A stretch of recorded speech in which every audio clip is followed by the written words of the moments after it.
রাজনৈতিক দলের আন্ডারে স্থানীয় সরকার নির্বাচন ফ্রি এবং ফেয়ার হবে না। রাজনীতি আর নির্বাচন এক জিনিস না।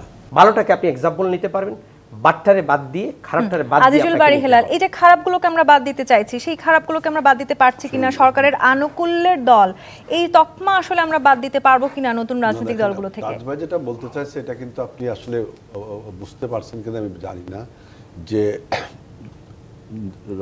ডক্টর ইউনূস সরকারের ক্যারেক্টারটা হলো নিউট্রাল। জি, সেই কোনো একটি উপাদান যদি সেখান থেকে ছিটকে যে একটা রাজনৈতিক দল গঠন করে, সেটাকে কিন্তু সাধুবাদ জানানো হচ্ছে, আমরা বলছি না।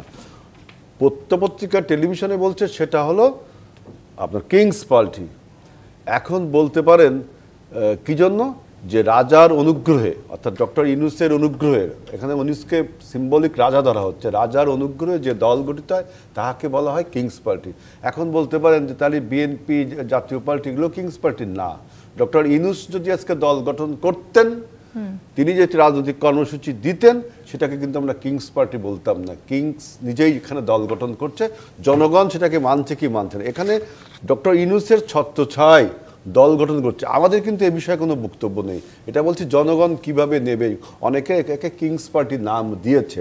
এখন বক্তব্য এই দলটি যখন নির্বাচনে অংশ নেবে, তাহলে কি ডক্টর ইউনূসের যে ক্যারেক্টার নিউট্রাল, সেই নিউট্রালিটি ভঙ্গ হয় না? এখন শুধুমাত্র আপনার নাহিদ পদত্যাগ করছে বা আসিফ বা মাহফুজ বা অন্য কোনো উপদেষ্টা, তা না।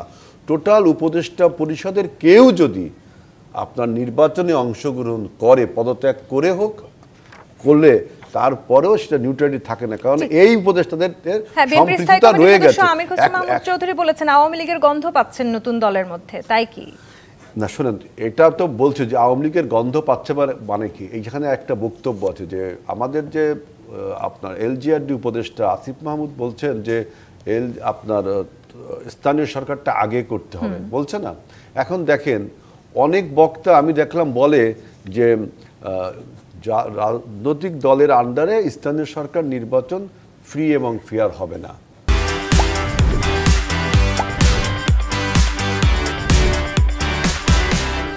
সুতরাং এই নিউট্রাল গভর্নমেন্টের আমলেই স্থানীয় সরকারটা করে নিতে হবে।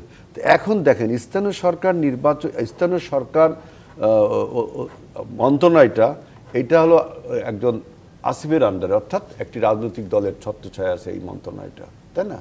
তাহলে তার অধীনে যদি নির্বাচনটা হয়, তাহলে সেটাও তো আপনার সুতরাং আমি বলছি যে ছাত্র বলতে আপনি শুধুমাত্র টোটাল ছাত্র সমাজকে বলেন, আপনি বলেন যে বৈষম্য বিরোধী ছাত্র, আপনি টোটাল ছাত্রদেরকে বলেন না। আর একটা জিনিস দেখবেন, রাজনীতি আর নির্বাচন এক জিনিস না। রাজনীতি মানে পাওয়ার, আর সেই পাওয়ার অ্যাচিভ করার উপায় হলো নির্বাচন। সুতরাং রাজনীতি আর নির্বাচন ভিন্ন জিনিস। নির্বাচনের সময় আপনার জোট হয়, অ্যালায়েন্স হয়, বিভিন্ন রকম আলোচনা হয়, কারণ টু অ্যাচিভ দ্য পাওয়ার না হলে আপনি তো জনগণকে সেবা করতে হবে, রাষ্ট্র পরিচালনা করতে হবে না। সেই পাওয়ারটা যাতে অ্যাচিভ করার জন্য নির্বাচন একমাত্র মাধ্যম।